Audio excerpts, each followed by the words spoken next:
Hello and welcome to Everything Electric News. Each month we bring you a grab bag of stories from around the world that reflect the incredible, rapid development and deployment of renewable energy systems, of battery electric vehicles of all types, and the way that our grid infrastructure is being updated to deal with all this new technology. And not just in the UK and Europe, because we run live events all over the globe.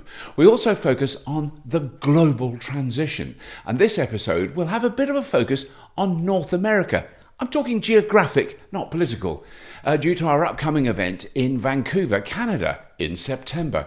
So many amazing advances are happening right now, but we can't bury our heads in the optimistic renewable sand. This is against a backdrop of global upheaval, brutal wars, and total determination of the fossil fuel industry to carry on as normal no matter what is happening around them. Keep selling that product. But screw them, let's get on to our first story.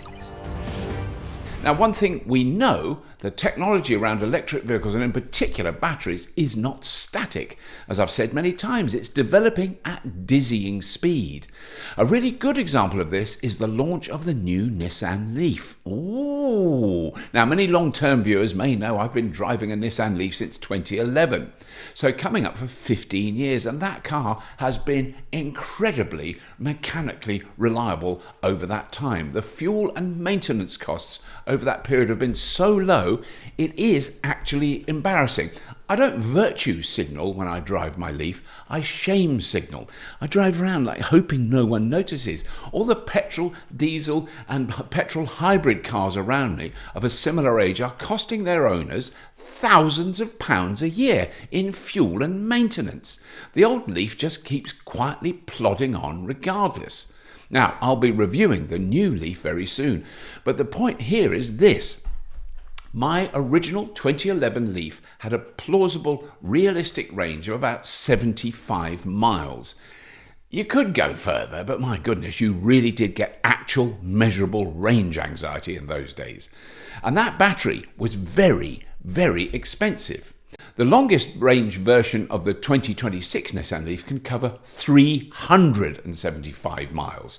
So if my maths is correct, that's about 300 miles of improvement. Now, the battery pack is a similar size and weight. It can just store more electrons, and it is much, much cheaper than it would have been 15 years ago. Nissan have really focused on energy efficiency, getting the maximum number of kilometres or miles from a kilowatt hour of electricity. That is, so they claim, why they are recording such impressive distances on one charge. Now, I can't wait to try out this car. I'll be reviewing it in early October for the first press drives. Very, very pleased I'll be doing that. Nissan are betting the farm on this car, and from the standpoint of reliability, the Nissan Leaf I know and love has been exemplary. In 14 years, the only thing I've actually replaced, and that was because it was available and it was cheap, was the battery. Until this year, when it finally needed a bit of welding on the in the undercarriage department. But literally, other than that, literally nothing has gone wrong with it. Which will annoy some people, but I enjoy it. Next story. Here's a more upbeat story from North America. Against all the odds, the chaotic headwinds, the torrents of negative press, the sales of electric cars have reached a record high in the USA, counter to the negative pro-all stance of the current very shaky Epstein administration. Excuse me, something in my throat. Specifically, a total of 607 and 89 electric cars were sold in the US between January and June this year. 607,089. I don't know if I made that clear. An increase of 1.5% compared to the same period last time, according to the Kelley Blue Book. That's a very well-known American publication which records all sales of vehicles in the country. Now, this is partly driven by the approaching cancellation of the $7,500 tax credit you can claim on certain new electric car purchases, very much like in the UK. The motor trade in the US is expecting a really big surge in sales before the tax credit comes to an end in September of this year. And as we know, the market in the USA is confined to cars made in the country. But this does include many Japanese, European and Korean brands that have factories inside the USA. Near zero Chinese electric cars are available, and from what I can gather from Chinese car makers, they're kind of fine about that. They're selling millions of electric cars elsewhere in the world. But the good thing is, there are many millions of people in the USA who understand the importance of this technology, and regardless of the hostility in some quarters, are still supporting the shift away from burning beautiful, clean oil and gas, and all the massive long-term problems that result from doing that. Electric cars, trucks, buses, which are mostly BYD, Epstein, vans, solar panels on your roof, batteries and wind turbines are not political. They are simply better technology. And just a quick twist on the Chinese electric car challenge and Ford. Well, Ford have just launched a very nice looking 100% electric version of the Ford Bronco. Macho. This beast has a 104 kilowatt-hour battery and some amazing new technology. The car is built in China, by Ford, and it uses BYD's incredibly energy dense and safe blade battery system, and also none of us outside China will ever be able to buy it, but it does look amazing. Ford Bronco. Isn't that lovely? Next story.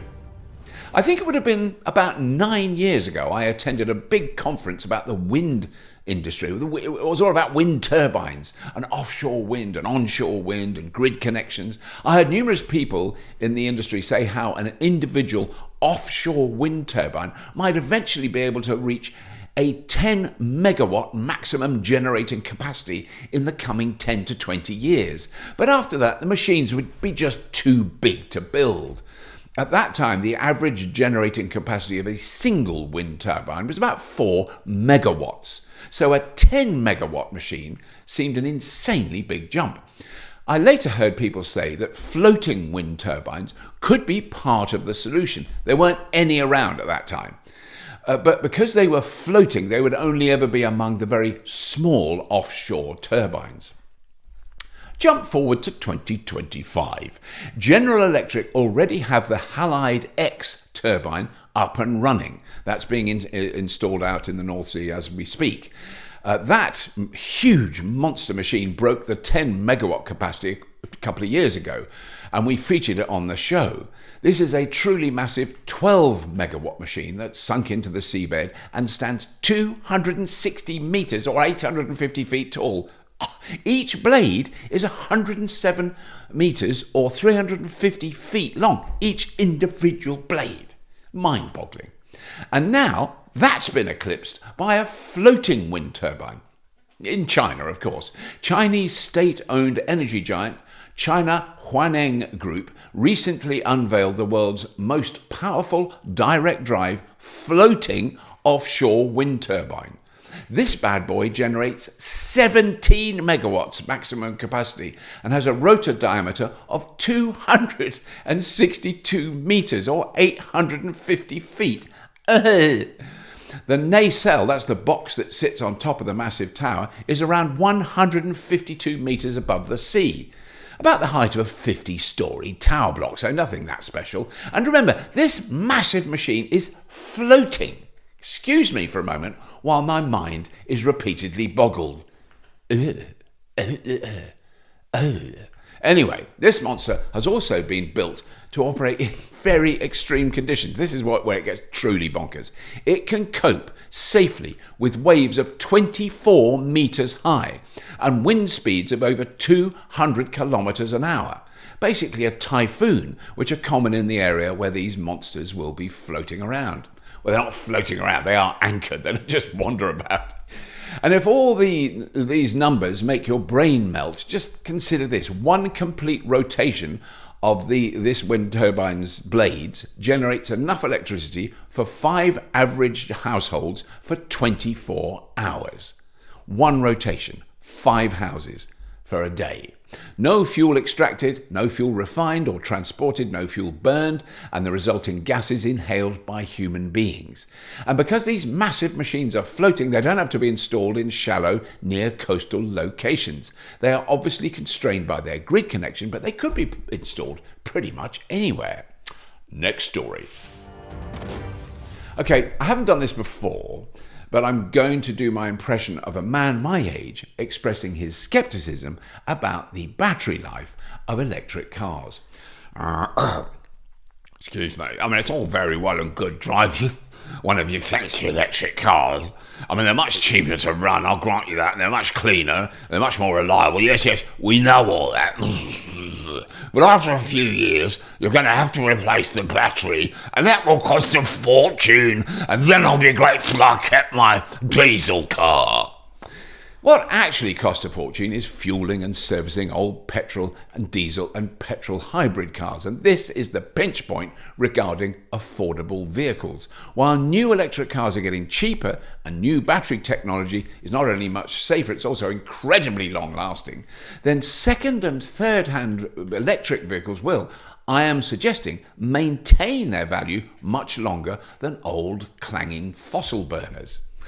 We've recently seen many examples of this. Electric cars that have 250,000 miles on the clock still running fine on their original battery. And just this week, there's been a story about the VW ID3, a particular model that has lost 8 miles of range. Well, that's terrible. That's absolutely catastrophic. After being driven 107,000 miles or 172,000 kilometers.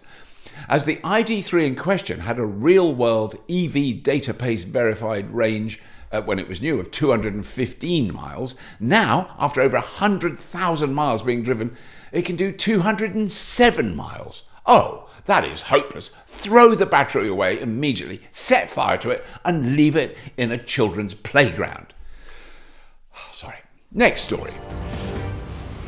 Very Vancouver focused, and a bit of a negative story now for those viewers not lucky enough to have visited the stunning area of British Columbia and Vancouver in particular, the western coast of Canada. Oh my God, it is not only spectacularly beautiful, it is also fringed by many dozens of islands.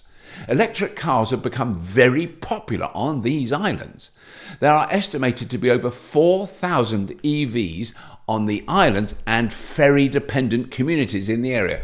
I love the term ferry-dependent communities. It basically means you can't go anywhere else because you're in such rugged terrain. There's no roads. You have to get there by ferry. So they probably don't have as many electric cars because there's nowhere to drive them. Let's move on. Anyway, it makes sense. You can't drive very far on the islands, and the cost of gasoline is much higher on the islands than on the mainland. So all these islands are connected by ferries. Pretty much everything going to or leaving the islands travels by ferry. Well, there was recently a case where BC Ferries, that's the local ferry company, refused to allow a tow truck carrying a damaged EV board the ferry to go back to the mainland. Now, they used the excuse that there could have been damage to the battery and there was a risk of combustion. The specific regulations relating to badly damaged electric vehicles are perfectly understandable. You do not want a vehicle on a ferry with passengers catching fire. However, in this case, there was nothing wrong with the battery. The battery hadn't been affected by the very small accident. It's a little prang. All the statistics show that a combustion vehicle is much more likely to actually catch fire than an electric vehicle in those sort of situations. But the story has been cleverly planted and nurtured, and of course, with newer technology, people are naturally worried. But if you live on an island and need to take your vehicle into Vancouver for repairs and maintenance, blanket bans like this can be a bit of a problem. But Canadians are very sensible, aren't they? I think this is a temporary glitch and they will sort out the correct protocols very quickly. Plus, there's a little side note on the catastrophic dangers of battery electric transportation. Many of the vessels that all these cars go on which are run by BC Ferries are, wait for it, battery electric. They don't have diesel engines. They're electric ferries. They charge at the docks. There is a big and very admirable drive in British Columbia to replace as many ferries as possible with battery electric or at least hybrid electric ships. We have to get used to batteries. We need confidence in the technology. We need to filter the pathetic claims made by the fossil fuel lobby. The more interactions we all have with this technology, and by that I mean the more people who live with electric cars or have batteries in their houses, the more they're dealt with by roadside assistants, mechanics and dealerships, the more we'll be able to reduce the, shall I say, annoying aspects of the misinformation so enthusiastically spread by the old, crawling, dying mass media. Sorry, there's some lovely people who work in the old, crawling, dying mass media. Next story. Here's a funny story to lighten the mood. I'm sure we're all aware of the fabulous new coal that they've started to think about digging up in the USA. They haven't actually dug it out, but they know it's really clean and it's fabulous new clean coal. It's wonderful stuff. This is beautiful clean coal, not the dirty stuff our parents and grandparents lived with and died because of. No. This is the new clean coal. It's obviously going to make America great again because coal is so cheap. It's so cheap and it's... what? Sorry? Wait a minute. Oh, that's a bit awkward. It turns out it's really, really expensive and it's going to make ordinary, hard-working American families that voted for the Orange Hero have to pay much, much more for their electricity. Oh dear, that's awful. Oh, I wonder if anybody knew that. For the past 10 plus years, many energy companies across the USA have been gradually closing down old, worn out, filthy, coal-burning power plants because they'd come to the end of their useful working life. Now, after a White House executive order with that fabulous signature, they've got to keep them going. And everyone in the industry is terrified of the glorious leader, and they are planning on spending tens of millions of dollars to try and keep these old fossil dinosaurs operating. Meanwhile, they are happily and enthusiastically ignoring the fact that hundreds of gigawatts of new generation, almost all of it solar, batteries and wind power, is already generating or due to come online in the next few months. What this boils down to, and this is in you at the USA, I should make that very specific point though. What this boils down to is that even with all the bluster and misinformation, the coal industry in the US is a dead duck. The coal burning plants are busted, dated, expensive and inefficient. And it's way too late to turn back the massive tide of renewables and the vastly reduced cost of the electricity they're already producing. Over 60 gigawatts of new renewable generation, solar, wind and batteries will be installed in the USA this year alone. That is more than the UK ever consumes. It's monstrous amounts. It's already happening. It's too late for clean, beautiful coal. It's heartbreaking and tragic that the ridiculous cost of reintroducing coal burning will be passed on to the poorest and least powerful people, as usual. Ha ha ha. No, I'm not ha ha. That's horrible. Next story. A much more positive one. Redwood Materials. We've talked about them many times on the show. The incredible battery recycling company set up by J.B. Straubel, one of the really vital team who actually built the early Teslas way back when, 20 years ago.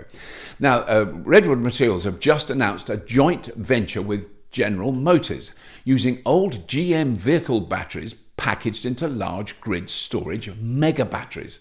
Now, this is not some vague plan with a computer-generated image that they might do in the future. They're already doing it. GM's repurposed EV batteries are currently powering the biggest Second Life battery project in the world. Located in Sparks, Nevada, Redwood's 63 megawatt-hour installation is also the largest microgrid in North America and supports Crusoe, an AI infrastructure company. Sorry. An AI infrastructure company. Of course, yes. AI is the massive new energy hog. The AI is consuming gargantuan amounts of electricity. Some of you may remember the loudmouth, know-all pundits who said 10 years ago and 5 years ago, well, the grid can't take all these electric vehicles, they'll melt the wires. Funny how that's not happened and never will, you knuckle-dragging numpties.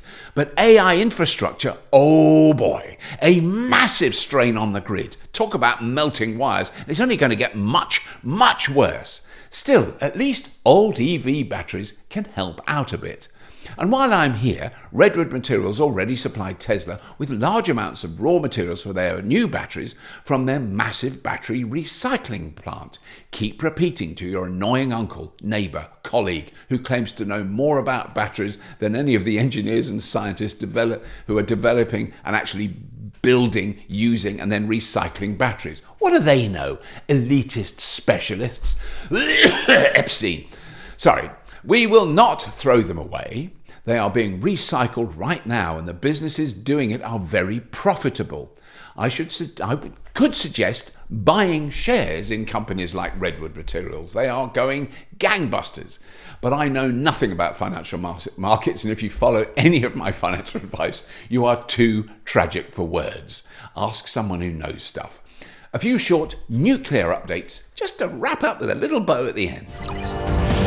An American called Arnie Gunderson was one of the biggest proponents of nuclear power back in the 1970s.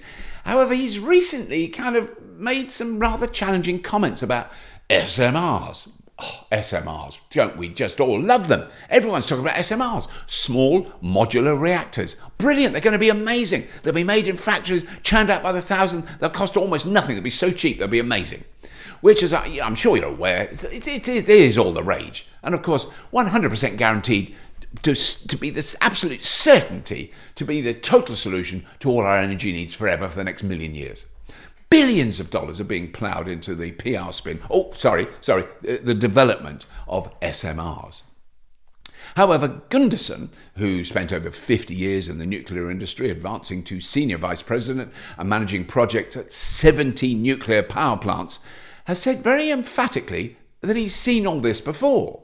He states very clearly that SMRs are not a revolution, they are a rerun of a very expensive and utterly unsustainable technology that will not solve the problems we face. It's not me saying this, this is someone who worked in the nuclear industry for 50 years. SMRs are also not that small. Even though it's got small in the title.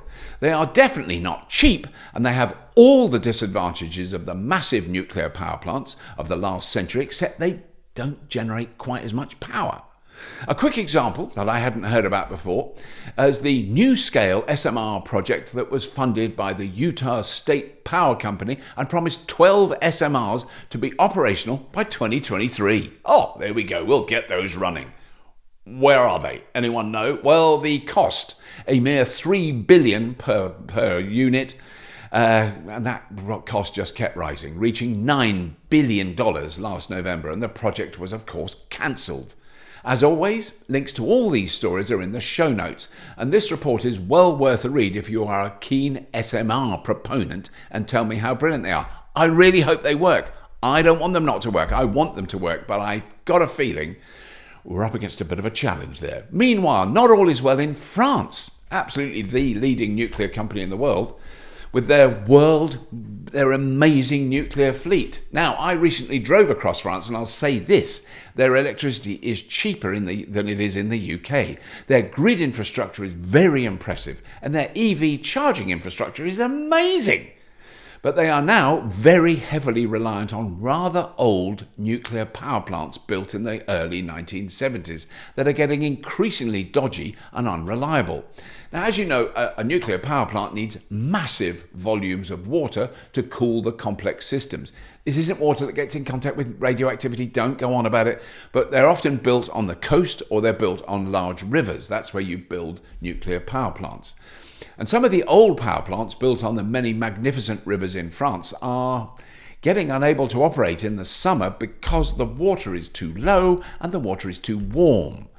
You know, you'd suck warm water out of the river, you run it to cool it, and then you pump really hot water into the river when you're not allowed to, and that's why they have to turn the damn things off. They're also about to run out of space to store the truly gargantuan amounts of high-level nuclear waste all their power stations produce. The deep pools where they store recently removed and highly radioactive nuclear fuels have about 9 months left before they are all full. What do you do then? I don't even want to ask. Once again, the links to this story in the French press or in the show notes. You can get it translated. And I just want to add that French electricity is cheaper than in the UK because they're not so reliant on imported gas. Did you notice any massive price increase that happened around the time of the Russian, I was almost going to say Soviet, a bit like the Russian invasion of Ukraine? We used to buy our gas from Russia. We used to give them loads and loads of money so they could buy missiles, drones, tanks, and armed soldiers to go and invade a nation state next door to them that they want to take over. Sorry, it's getting too political. Sadly, even though our gas consumption has gone down entirely because of renewables, the price of our electricity in the UK is governed by the price of gas. It's not governed by the price of electricity coming from wind and solar. And that is insane and needs to be changed right now. Write to your MP a letter on paper with a stamp telling them that it's absurd that our wholesale electricity price is governed by the price of gas. For pity's sake, it's a minority amount of our electricity. Anyway, what is becoming increasingly obvious is the combination of wind, solar and batteries, once a pipe dream, is now a solid, commercial, capitalist, realistic and very viable alternative to the dated systems we once all relied on. That's enough. Please come along to our next amazing live event, Everything Electric Vancouver, on the 5th, 6th and 7th of September. It's promising to be bigger and better than ever. And please do like and subscribe and tell your mates about it. And as always, if you have been, thank you for watching.